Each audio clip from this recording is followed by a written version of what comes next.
Hello, and welcome to Ending Physician Overwhelm. I'm your host, Dr. Megan Mello.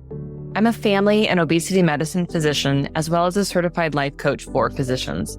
In this podcast, we talk about how the learned habits of people-pleasing, perfectionism, and a lack of boundaries show up in our lives and how they contribute to burnout, exhaustion, and overwhelm.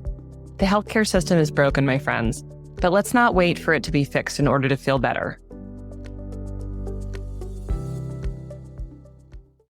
Well, hello, everyone, and welcome to another special guest episode of Ending Physician Overwhelm.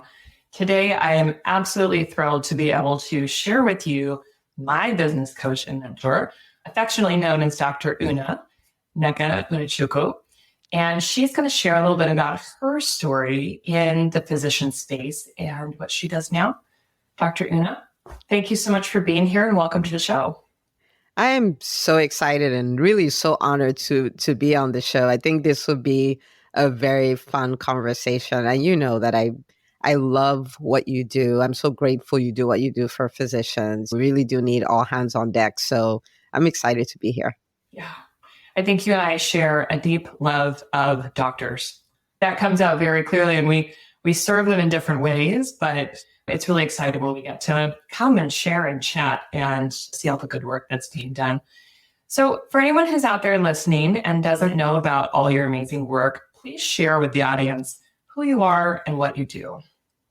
Yeah, so like you said, my name is Dr. Una. I am a pediatrician by training, and I started off as an employed physician, and I was happy with that. I think I've just had a lot of nudges. And so there was initial nudge and like, why don't you start a private practice? I like to say ignorance was bliss, because if I knew now what I knew, if I knew then what I know now, I would never have tried to do it. And I was like, yeah, that sounds like a good idea.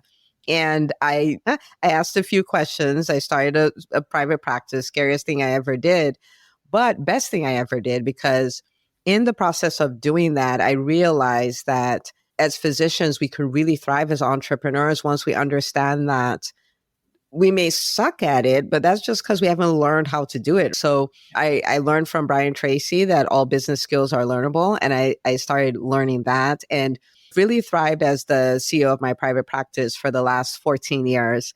And that was my big first pivot. And then after that, I had this knowing that medicine as we know it is gone. Things are going to be very different for physicians. So this was in 2016. And I started asking myself questions like, if I could no longer doctor, how could I still help people? How could I still help patients and still have a huge impact and still have my financial freedom in place? And that's when I found speaking and writing books and coaching people and consulting and all of these other things.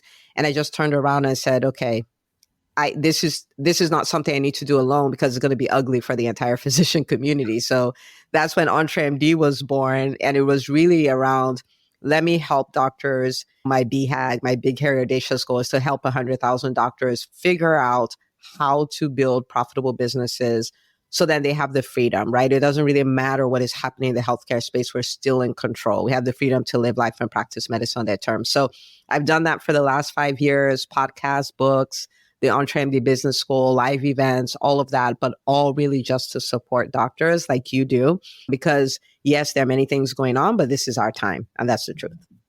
And tell me what it was back in 2016 for you that kind of set things off, because I've heard you talk about this insight that you had very kind of much earlier and saying to a lot of people of, I can't just be a doctor. There's got to be something more. I need to have more to sort of lean back on. What were the signs for you that things were changing? So I think the biggest thing, I don't think I can take credit for it, because it was intuitive. Like I can't put a finger on it, but I knew that things were about to change in a very big way, which is very odd because now it's obvious, right? It's a lot more obvious, but we're talking 8 years ago. And so when I talk about it, people are like, you're absolutely nuts. That will never happen and things like that. But in addition to that, if you looked at it, when I graduated from residency, there were barely any urgent cares. Yeah. There were no minute clinics. Mm-hmm. there were not like the independent practice of, say, nurse practitioners or PAs, all of these things. It didn't really exist. Yeah. And so we were in this bubble where hang a shingle and they will come was a true statement because we had a monopoly, right? Like we were in high demand and there was nobody else really in the healthcare space. And so in 2016, it wasn't as obvious, but there's a lots of lobbies for independent practice. There were minute clinics springing up. Like I like when I was a resident, if you told me Walmart would be my competition, there would have been no way for me to conceptualize that. You see what I'm saying? Or Amazon. Or JP Morgan. Right. There's none of those things. And so looking at that, I'm like, the rate at which this is going, if you project 10 years from now, this is going to be ugly because we are not in a position. Well, now there's so much help in the space, but we were not in a position to compete because we never had to compete. We did not have business skills. We almost think like business is a cuss word. Like we don't do that because this is the healthcare space, but the healthcare space has changed in a way it can never go back.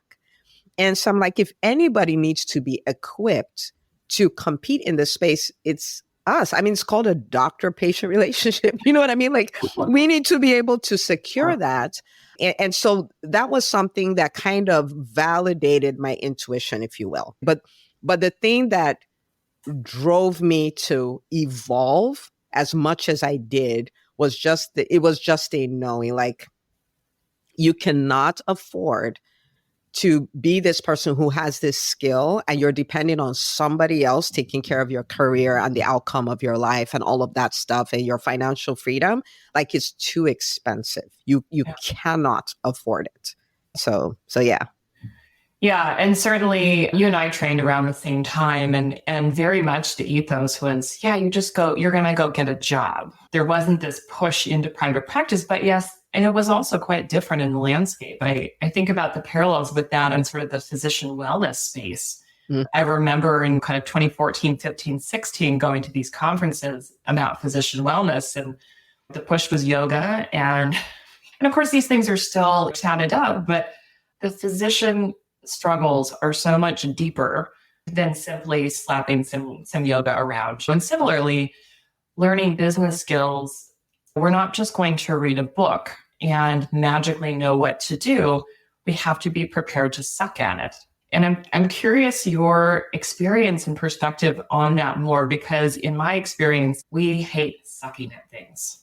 We have been in this training for such a long time that when there's something we're not good at, we just want to hide. We want to run away. We want to say, nope, that's not for me. And I know that part of your mission is pushing past that in physicians. I'd love for you to share more of your experience. Yeah. And now that you asked that question, I knew this was going to be a really good interview because I had this feeling you asked me questions I really haven't been asked before, which is great. When I think about it, I think one of the things that makes me more like an outside the box thinker is that I've had some experiences that just molded me differently. And so for me, I never felt like I was the best. I never really had that feeling. I felt like other people were better than me and I had to do the work to measure up. Not in a way where I didn't have self-esteem or anything like that, but that's just kind of the way it was. So for instance, now I did go to medical school in Nigeria. So what that means is they use the European system. So it's from high school to medical school. There's no pre-med or anything in between. So I turned 17 in medical school, right? So at that point, I'm like, all these grown-ups, they're the people who are really doing the thing. I'm just here to give it my absolute best shot. Do you see what I mean? Yeah. Okay, then I trained in a different country where we have tropical medicine, and I came here and it's temperate medicine is different. So we're talking Burkitt's lymphoma, malaria, all of those stuff. Here it's like viral gastroenteritis. I'm like, good for you. That's not that serious. You know what I mean? But it's another shift. And so coming here, I'm like, okay, but I can study, I can do my part, and I can become one of the best. So there's almost this, is not really like an underdog in a bad way, but I was like, I have to do the work to measure up. So I was a lot more willing to do things messy because it was the only way to get good. There was just no other way. And if I would say I need to do it perfectly, I wouldn't make any pivots. I would not have shown up in medical school at 16. I would have said, I know everything about medicine over here. I'm not going to move to another continent. You see what I'm saying? I just wouldn't have done those things. Yeah. And I think as a pediatrician, the developmental milestones really fascinated me. So for instance, a child turns 1, families gathered around, and they're so, it's Johnny's birthday and all of that. And Johnny, for the first time, takes 3 steps and Johnny falls. What you will not hear is Johnny fell. Nobody says that. They're like, oh my goodness, Johnny took 3 steps. Somebody recorded it. Send it to grandma. All of these things happening. Everybody is celebrating the 3 steps that were messy. And nobody's talking about the fall that followed it. But if that baby will do that over and over again, they'll get to the place where they're running, jumping, climbing, doing all of those things. And so it's made me really embrace the mess that is required for you to evolve. There is no evolution if you're stuck on perfection. It just cannot happen. So I think I have some privilege, if you will, because I've never quite dealt with not being okay with the mess, because I've had to do it so many times. But that is the thought process is, if you want to be the same and just keep getting better and better at being the same, perfectionism works. Yeah. If you want to evolve and have 9 lives in one, where every year people look at you like, how did you become this person? Then you need to fall in love with the mess, because the mess is the pathway. There's no other way. No other way. Brene Brown would divide that out as there's perfectionism and there's healthy striving.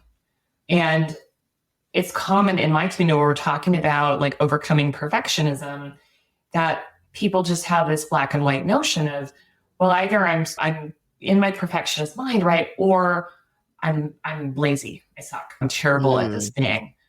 And I think that's a beautiful example of, no, we lean in and we do things messy. We learn, we solve. I mean, not only do we celebrate those 3 steps, we might actually celebrate the fall, right? Oh, it's okay, because we want to build up that child, right? That knowing that falling is just fine. Yeah. So I think that's a beautiful example for people to keep in mind. So 2016, right? You sort of leaned in and you realize I need other skills. And I'd love for you to share your evolution as well, because I also know that I have a lot of introverts listening. And you talk very openly about being a super introverted introvert, right? And navigating into this space where you've become a podcaster, an author, a speaker. So I'd love to hear kind of more about that, because I do think that that is something that holds people back. This idea that I'm an introvert and therefore I can only kind of exist in this small space, which doesn't work very well when you're trying to build a business.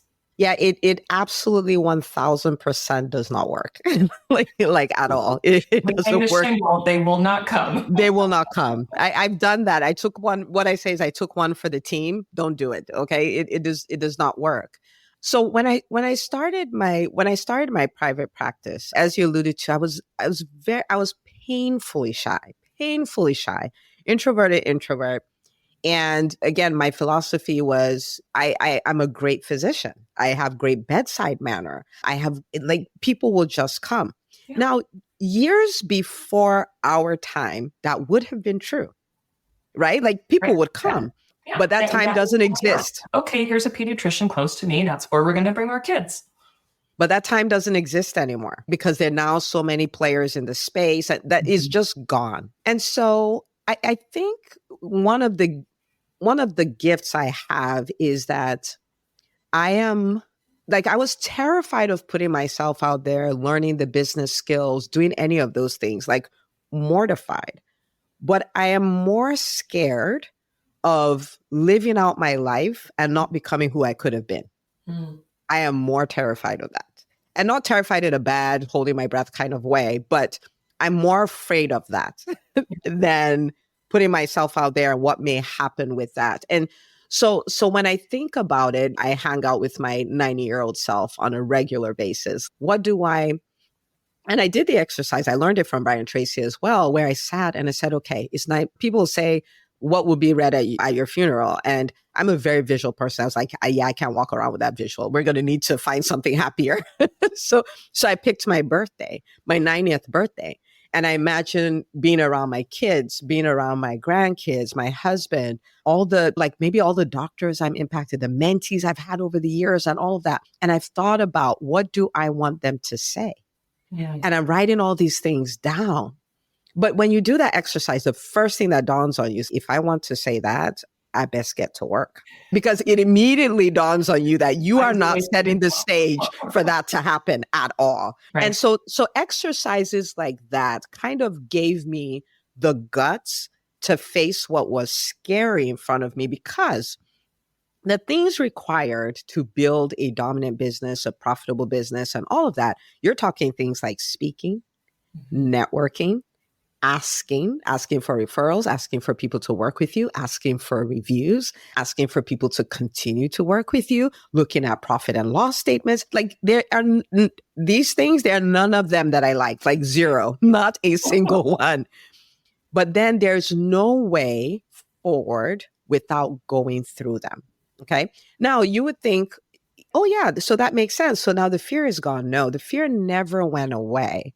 But I was willing to do the work with the fear right there. So I embraced the fear. The first thing I did was I did a program learning to be a speaker. Like socially awkward, super shy, introvert speaker. You see how those don't go together? And it was a 10-month program, but I did it messy. I did it afraid. In fact, I was working 4 days a week in my private practice at that time. So I didn't have time to go be on stages and stuff like that. So I was like, but I am not going to implement what I'm learning here. So I started a Facebook Live show. I thought about it. I was terrified. So you know what I did? I pulled out my camera, pulled out my phone, went to Facebook. I'm like, hi, my name is Dr. Una. I'm the CEO of Ivy League Pediatrics. And parents, I know how many times parents are like, I think I'm breaking my child. I don't think I'm doing a good job and all of these things. And I'm a mom of 4 kids and a pediatrician too. So I'm going to come up every Thursday at 1:30. I'm hosting a brand new show. It's called the Legacy Parent Show. We're going to talk about this because we're all going to be confident parents, blah, blah, blah, blah, blah. I did that scared spitless. But what I had done is I had told the entire world, I'm going to show up every week, right? And then this gave me the opportunity to practice. I'm bringing it all the way down so you can see how messy. You see what I mean? There's nothing perfect about it. Very simple, right? It's very simple. Anything but your phone. And this is me scheduling the things I'm afraid of rather than not doing them, right? This is me putting myself on the spot. And so it was embracing one thing after the other. And every scary thing I did led to another evolution. And more scary things. So more, exactly. You know how this works, right? The reward for doing scary things is the opportunity to do more scary things. That's the way that works. But I'll tell you something, and you may have heard me say this before, but it's important for your listeners. In 2020, I remember taking a walk, and I remember thinking about all the scary things that I had to do. And I was okay with it. Mm-hmm. For the first time, I was like, wait a minute. It dawned on me, you can get comfortable living in discomfort. I had no idea. Yeah. So what I tell people now is, do those uncomfortable things, do them consistently, embrace them, do them messy, and you will get to the point where you're like, yeah, that's uncomfortable, but what else is new? It's a beautiful place to be. Yeah. Beautiful place to be. So I embraced that. And in the first thing I did was I started doing programs for teenagers in my practice, help them develop leadership skills and all of those kind of things. Then I started helping entrepreneurs generally. I did my first event and it was for entrepreneurs. And it was very strange because the physicians in the room were like, clearly you're not talking to us. We don't do stuff like this. And the people who are not physicians are like, clearly you're not talking to us because we don't have what you have, access to capital, your network, all of those kind of things. And that's when it dawned on me I had to pick somebody. Mm-hmm. And I'm like, the people who are non-physicians, they have more of an understanding of how business is accessible to them, more so than physicians. Mm-hmm. And so I was like, physicians are my people. We're the ones who have a storm coming and all of that. And that's literally how EntreMD was born. So started with one-on-one coaching, then did a group program. It was 12 weeks. And you will understand this because we've worked together for a while. Okay. So after 12 weeks, everybody's like, that was so fantastic. Look at all the wins I got. Somebody was like, my business grew by 115%. This is amazing. And they all left. In my brain, I was like, hello, if this happens in 12 weeks, this means we should continue this. And that was when I vowed, I was like, I will never do another 12-week program for as long as I live, only because I know we can continue to evolve. This does get better and better. Yeah. I mean, like, if wine can become fine wine over time, what could we become, right? If we did something long enough. And so I did a 9-month program, which was really the precursor for the EntreMD Business School. And then the EntreMD Business School, which we've had for almost 4 years. It will be 4 years in June of 2024. And to be able to support doctors to build businesses, to take back control, to have financial freedom, to create time freedom, it's just like one of the greatest joys. And I do want to make it clear that we're not having people leave medicine. Like, I have no interest in that. This is really about what is it you want to do? Whatever that is, let's build a business system around it so you have the freedom to do it. So we have people who are employed, we have people who are coaches, all of those kind of things. But it's been amazing. And standing from this standpoint, right, because this journey has been for 14 years at this point, I can say the person listening right now, whatever is the scary thing that is standing between you and the next version of you, just do it. It is so rewarding. The person you become in the process, you will love that person. The impact you go on to create, it would make your life have such significance that it's so much better than the money. And I don't allow people not go I don't want to make money route, because I'm like, we live in an economic world. Okay. We need to serve and earn. Right. Yeah. We need to serve and earn. But at the same time, your contribution to society, your ability to change the lives of other people, whether they're patients, clients, audiences, whatever, it is so worth any fear you have to crush to become that person, to create that impact, to create the financial freedom, to create the time freedom, to do the things that really matter to you. This is one life. It's not a rehearsal. We might as well do it like we mean it. So embrace it. Don't run away from the fear. Don't run away from the discomfort. Do it. It is worth it. It is. I think that's so important. And I want to just pull out the statements. The idea is that the fear is there. The fear is allowed to be there. We don't get the fear to go away. It just comes with us.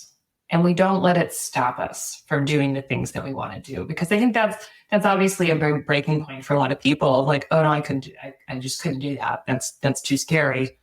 All of us who have made it through medical school and residency had to imagine ourselves as being capable of doing that in order to get through. So it's not as though we haven't done this before, but it's a less prescribed path, what you're talking about, of trying to really connect. What is it that I want? What is it that is inside of me that fear is kind of sitting in the middle of us that I am not doing? But I love that idea of that future self, that 90-year-old version of yourself who wants to be able to look back and think, oh, look at all these amazing things that I've done, and not look back and say, yeah, I really wanted to do that, but it was too scary. It was too stressful. I didn't ever take the steps forward. Because you're right, this is the time in our lives where we really want to make that happen. And I'll fully disclose that here I am. This is February of 2024, and I've been working together since January of 2022. So that longevity, that really leaning into our continued evolution is so important, and having safe spaces to do it. Because another thing that I see in the medical world, as you do as well, is that there are not a lot of safe spaces for physicians. What we saw coming out and people who are employed had this impression that employed positions were safe. And I think that's kind of what you were tapping into a little bit of seeing, yeah, it's not so safe here in 2016 because the competition is coming. It's coming whether we want it or not. And certainly the pandemic really, I think, amplified that message. Absolutely. Yeah. Yeah. And I think it's not, if we think as investors, right? Like, our becoming physicians is, for most people, one of the greatest investments we made, right? It takes over a decade, right? Mhm. So we gave up a decade of our prime years. These are not like, this is not like 70 to 80. We gave up like some prime time, and for many, multiple six figures in debt, Yeah. right? Now, if I was going to invest and it cost me 10 years of my life and multiple six figures, I'm investing in something, Mhm. I would not put that thing in anybody's control. Yeah. I would not put the return on investment in anybody's control, whether I'm employed or not. I need to understand, how can I maximize the return on investment? And that could be like, it's a combination of things. One is financial freedom, right? So people are like, well, I don't want to really talk about the money. I don't care about the money. I'm like, yeah, but you paid money to develop this thing. Do you know what I mean? And we live in an economic world. Right. Okay. We want to be able to provide for ourselves. We want to be able to provide for our families. We want to be able to provide for our grandchildren, leave them an inheritance, give them a leg up. We want to be able to contribute to society. I mean, like, we can make make it and give it away. That's what I say. I don't care. Make it and give it away, but you have the capacity to make it, so make it, right? So there's the financial freedom, there's the time freedom, because I don't think anybody did 80-hour work weeks in residency to think they will continue to do 80-hour work weeks forever. So And the now, thing that lets us go through that is an understanding that on the other side, things will be different. You see what I'm saying? yeah. And so it's the financial freedom, it's the time freedom, and it's the significance, because I've talked to a lot of doctors. There are very few doctors who go into medicine other than, I want to help people, I want to change the world, I want to do all of these kind of things.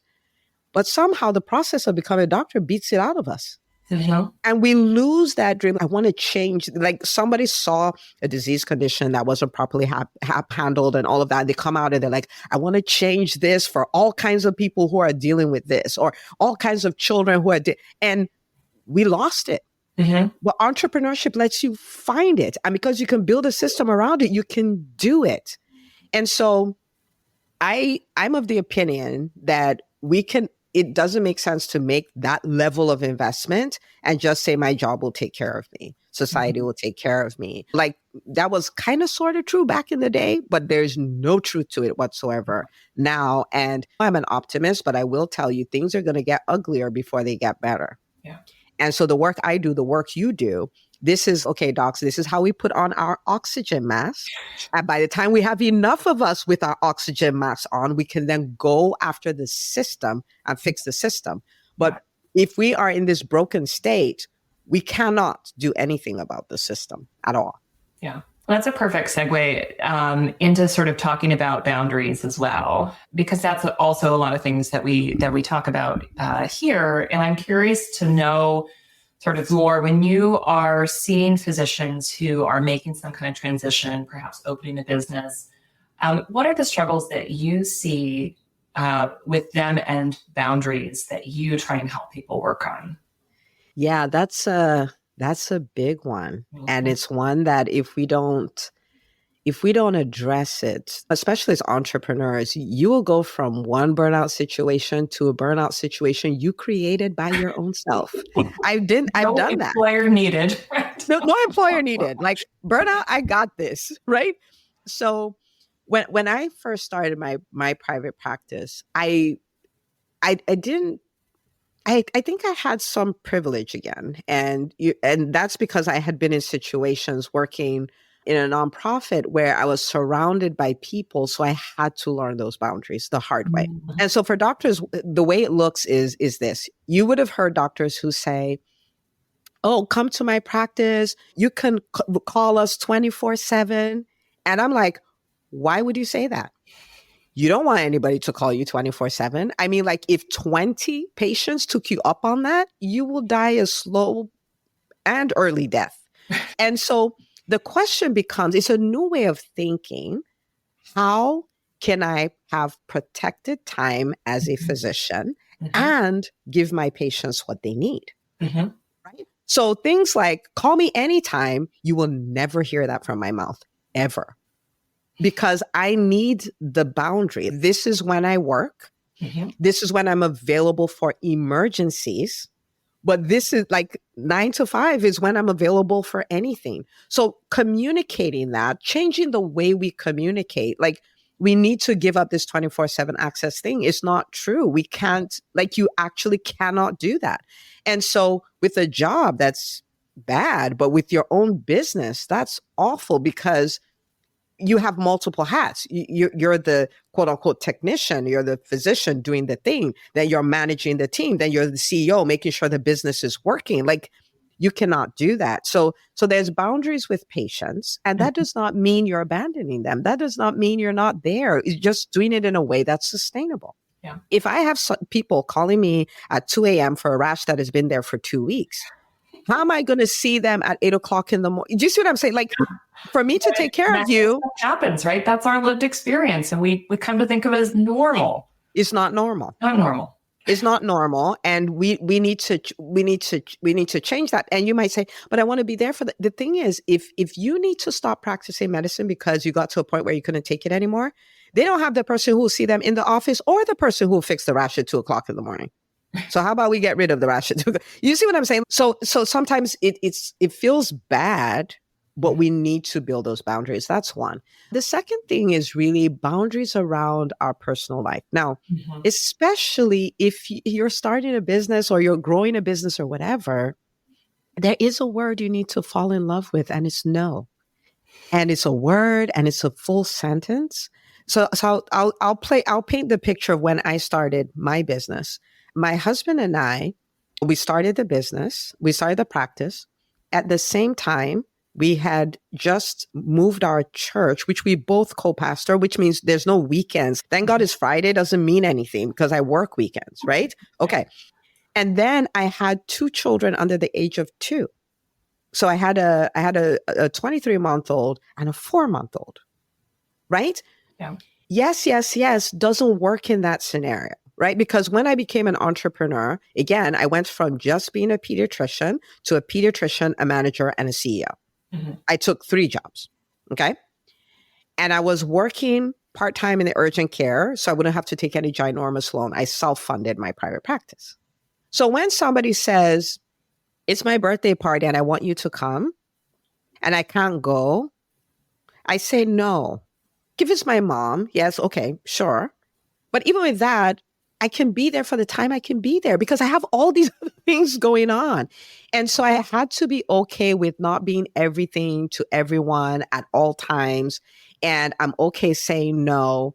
And it's either I sleep and I'm okay, so I can do all these 72,000 things I need to do, or I crash and burn. And I was not willing to crash and burn. So there are these personal boundaries that need to be set as well. Okay. So we've talked about the personal boundaries. We talked about the boundaries with the patients. There's also boundaries with the team, right? Dr. Una, we have this mom who has this question about XYZ. What do? I call that their monkey. And I'm like, I am not touching, like you came into your office with squawking. I'm not touching your monkey. You keep your monkey there. I'm like, what would you like to do? And I don't know. That's why I'm asking you. I'm like, great. So I'm going to have you go think about it. You're going to come up with 3 things you would do, and I'll tell you which one to pick. That is training your team to become thinkers, to become outcome driven. So you have a true team. Many people have 5 people on their team, but the owner is doing the work of 5 people because they're doing all the heavy lifting, and they just have people who will do some random tasks here and there. Like a switchboard operator through which everything must go through, which again is burnout territory, right? Yes, absolute nightmare. And so empowering your team to make decisions, training them to think, doing all of those things, you're setting this boundary where I'm at this level, these are the things I think about. These are the decisions I make. The rest of the decisions, I've trained you and empowered you. You do that. And again, that creates a lot of bandwidth and space for you to not be burned out. I think the other boundary is really around, for one of better way to phrase it, is the real you, like internally. And it's a boundary around me first. Me first, it's not selfish. It's the same concept of put the oxygen mask first on you before you help anybody else. Because somebody did a post recently and they said, how do you make time for self-care? I was like, that's a very interesting question. I don't make time for it. It's the thing. So for me to be able to handle the challenges that come with entrepreneurship, the ups and downs, constantly going against my fears and all of that, I need to be strong inside. Okay. And so for me, that would look like things like prayer, meditation, exercise, having meaningful time with my family, because that fills up my cup, taking walks, all of those things. Those come first. But there's a boundary around it. So if somebody wants to have a meeting with me at the time when that happens, that meeting is not happening, because that's the time for me to take care of me. I don't push that to the side. I don't postpone it. I figure it out and I get it done, because I'm the rate limiting step. I'm the center of gravity. It's me. If I'm not okay, everything else falls apart. And so there's some pretty big boundaries around, like, it's a non-negotiable. Yeah. And it's so essential. And I think we can never hear that enough, to be able to see that when we can put ourselves at the center, it's not selfish. It's not about ego.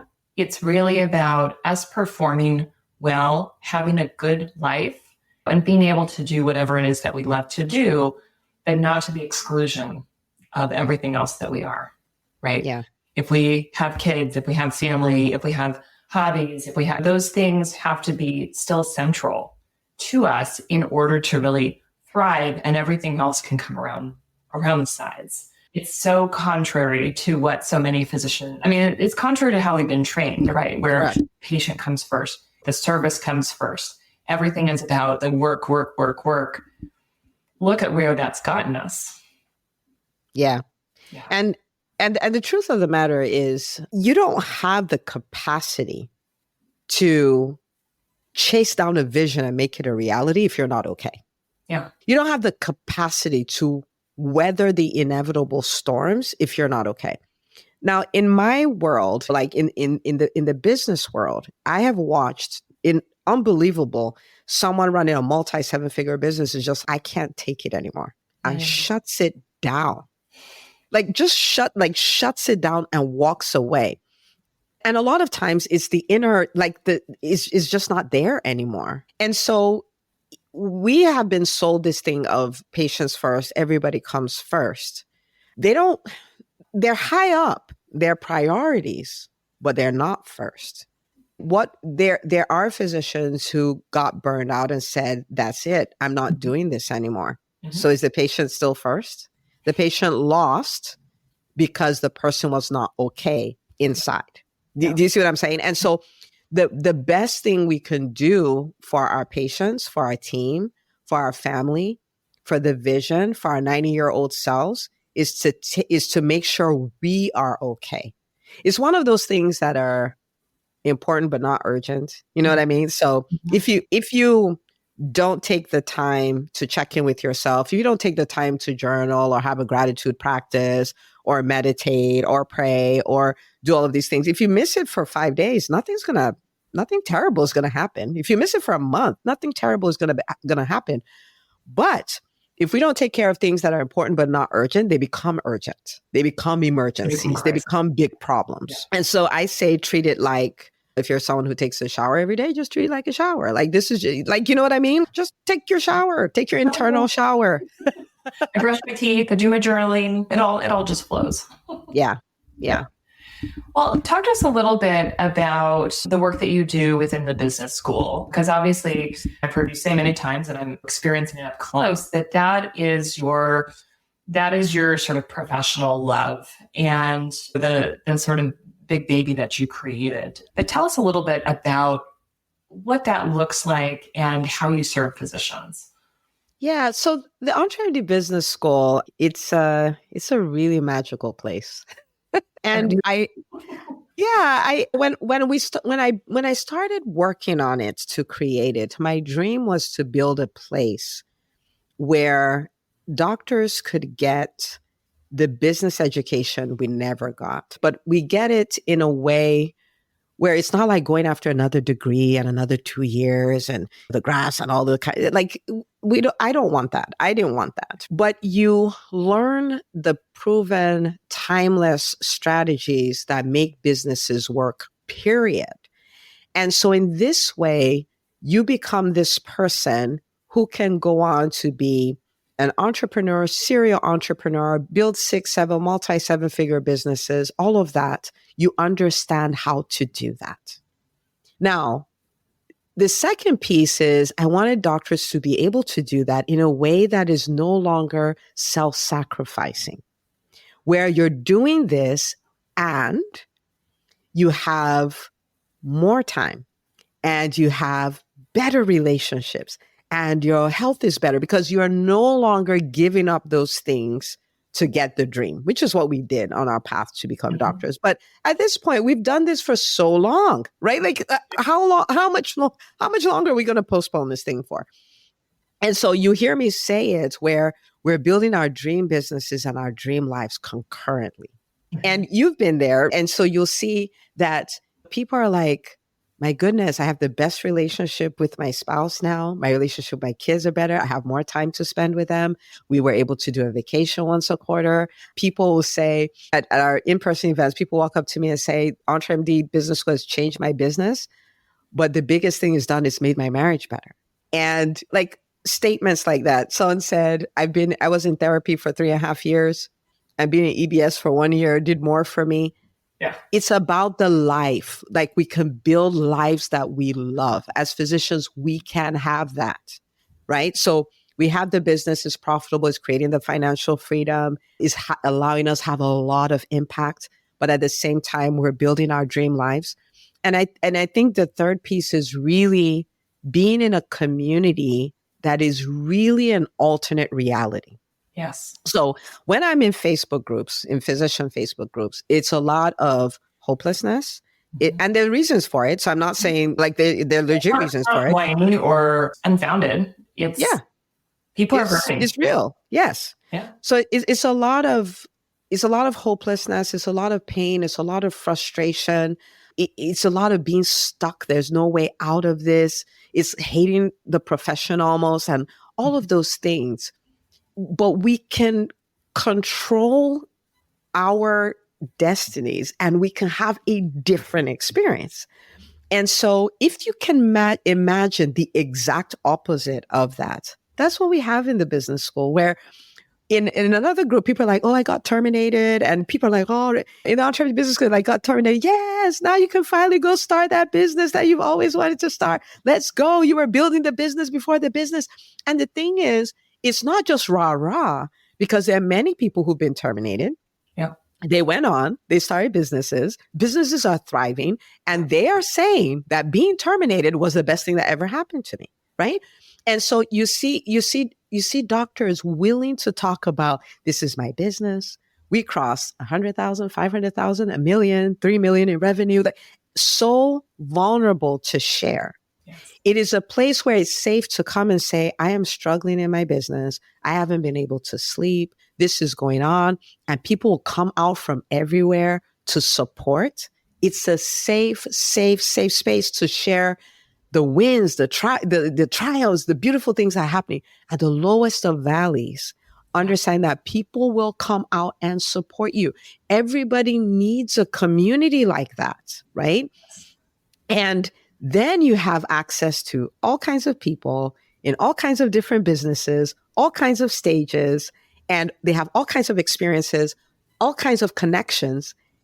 And that's why we call it the EBS Commonwealth, because you have access to your network is so rich, not dollars. It's everything is the dollars, the connections, the experience, like the expertise is all of it, where you can say, I'm looking for XYZ and people can get you exactly what you need. And so it is truly a place where any physician who I want to evolve, I want to walk away from this narrative. I want to have a career I love. I want to have a business that is successful. I want to enjoy the journey. I gave up my life to become a doctor. I want to reclaim it. Then that's the EntreMD Business School is just the place for you. And this is why we had people who joined when we first started in 2020 and they've never left. And that is why people came up with their own hashtag, EBS for life. And to be honest, I think I've told you this, Dr. Mello, when I started the school, the tagline in my brain that I didn't have the boldness to put anywhere was the only school you'll never want to graduate from. But, I was just starting. I had my first 22 students. I was like, they'll say this woman is complete bunkers. And so I have it in my journal, but I never said it out loud. But to watch that people looked at the experience and then decided by themselves, this is where I don't want to graduate from, it is just a testament to what I set out to build is what's happening. And you'll get a kick out of this because you've been in business for a minute. At this point, 3.5 years in, when I look at the magnitude of the transformation and the magnitude of the wins, it makes me really wonder what would be happening when we hit year 5, when we hit year 10. And when I say happening, it's in the lives of the doctors, because the wins are getting deeper and bigger, right? Because in the beginning, our big celebrations were, yes, we had people who crossed the 6-figure, 7-figure mark, but it's like people starting to get visible, first Facebook Live, all of those kind of things. The wins in the group now just don't make sense. Like how mind-boggling they are. And the reason why I share that is, as an entrepreneur, just stay there. Don't quit. Because it's like wine, right? The longer you stay at it, the better everything is. The bigger wins you can get your clients, the more impact you can have, the more it's wild. Because again, we're at 3 years, we're at 3.5 years. And so, yeah, you didn't ask me that, but I thought I'd throw it in there because it's a game changer. Yeah. And that's why one of my biggest things is please don't quit. If you need help, if you need support, get it, but please don't quit. And we think that really speaks to that passion piece, right? With people connecting with what is their why, what are they drawn to do? What are they called to do? Because you're seeing that for the things that you have built and the things that are really important to you.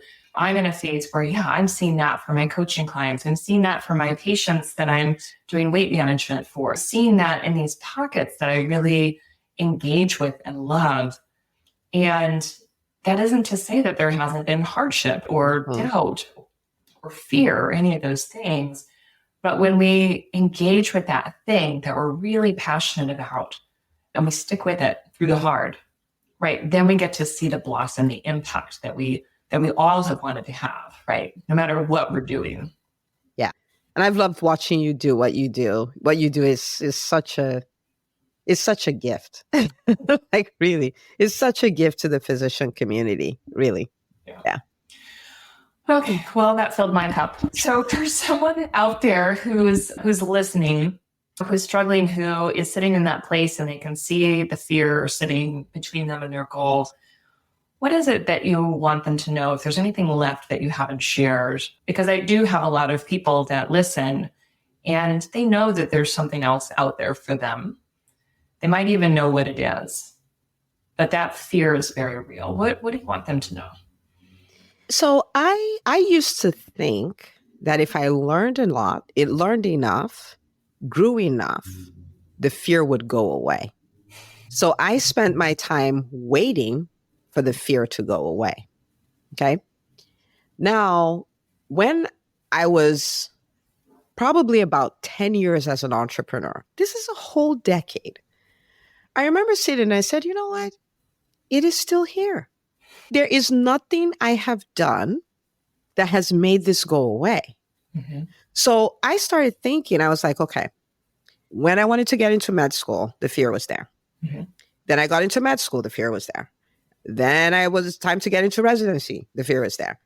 Then time to get my first attending job, the fear was really there. Then I started my practice. There goes the fear. Then I started getting a team on board. There's the fear. I started a second business. There's the fear. So it dawned on me, it never goes away. Yeah. So imagine the tragedy of living to the age of 80 and realizing the only way I could have done what I thought, what I knew I could do would have been to do it with the fear. Yeah. Like at 80, then what are we going to do? Granted, people start things early, but why waste our youth waiting for the fear to go away? Yeah. So that day I made a decision, and that's the decision I want to invite you to consider and make. And that decision was I had let fear sometimes sit in the driver's seat and decide if we were going left or if we're going right or if we're going forward or not. And I was the passenger. And I decided since it won't go away, since we must be in this car together, I'm going to change it. And so I kicked fear out of the driver's seat and I sit in the driver's seat. And I'm like, you can yap all you want, but just sit in your corner over there. And you no longer have the right to vote. I do not let fear vote. I do not decide if I'm going to do something or not do it because of fear. If I decide not to do it, it's a strategic decision that this will not take me towards where I'm trying to go. But I do not let fear vote. So it's not going away. It's always there. Every time I pick up a new project, it yells as loud as it can yell, but it does not drive anymore. Yeah. I am the driver and I am taking my life and I'm going to make it match up with the vision I have for it. I do not let fear vote. So pretty pleased with 17 cherries on top. It took me a decade to figure this out. You figured it out in 2 minutes, right? If you can make that decision, the transformation you will experience over a 90-day period, 180 days, a year will blow your mind. Don't let fear vote anymore. Now, am I saying that to say you won't have challenges, everything will be nice and cute? No, you're going to have challenges. I have always had challenges. You're going to have things that'll make you afraid. I've always had those. They don't go away. But I want you to think about yourself as a champion. A champion is a champion because they overcame obstacles and won. And every physician can be that. That's what I got. We'll put fear in the back seat. It doesn't navigate. It doesn't change the radio station. It can just hang out. It can just be there. Love that. For anyone who's listening and is curious to learn more about you and your work, tell us where we can find you. Yeah. So for your listeners, this is what I'll do, because if you're thinking about it, you probably have questions and all of those things. And I would send you to actually just book a call with my team. And it's EntreMD. So EntreMD.com/call. And Dr. Mello will tell you the person you'll get to speak to, her name is Nneka. And she is like the sweetest person ever. It is not about you getting on a call and there's hard sales and people telling you will suck if you don't do. It's none of that stuff. It's really to help you analyze your own decision. Like, is this something like working with EntreMD? Is this something I should be thinking about? Is this something that would work for me? Is this my best next step? And we don't strong arm anybody. You've heard us talk about the community. And one of my jobs is to invite people who the community is wired for, who it would be such a gift to, right? So we're not trying to strong arm anybody. It's not a high pressure thing at all. There are many people who have said, oh my goodness, that call, even people who never worked with us, but like that call with Nneka was such a game changer for me. So EntreMD.com/call. And if you're like, no, I don't think that's what I want to do, we have a podcast. It's called the EntreMD Podcast. You're already on a podcast platform. So just search it there. You'll find us and we will get to chat twice a week. And we just crossed 400 episodes, Dr. Mello. Can you believe that? It's so wild. But we talk shop and Dr. Mello will tell you as well, I don't do fluff. I don't say, well, because this is the podcast, I'm going to show up at half-mast. And then I give my best stuff. So that would just be your opportunity to start to immerse yourself in all of these concepts and take it to the next level. Yeah. And for anybody who's listening who hasn't listened to it, go find the episode, Dear Employed Physician, which remains my favorite one. And I think it's such a love letter to taking back ownership of your life and deciding From now on, I'm the boss of me, no matter where I show up and work, just full of gems. So Dr. Una, thank you so much for taking the time to come out and talk with us and share your wisdom and your story with us. It's been a real pleasure to have you. Thank you. Thank you. And one last thing for everyone who's listening, if you have not subscribed to this podcast, subscribe to the podcast. Dr. Mello is the real deal. And if you haven't left her a review, I know a lot of podcasters and I know Dr. Mello. It takes a lot of work to pull this off. And this is her giving back to the physician community. And one of the ways we can support is by leaving reviews, is by sharing it so that the word can get out there, because her work matters. So if you haven't subscribed, subscribe. If you haven't left a review, please leave a review. It really helps her get the word out. All right, you heard the lady. Be thrilled, of course, to read your reviews. And thank you so much, as always, for listening. That's what we have for you this week. And I'll talk to you next time. Bye-bye.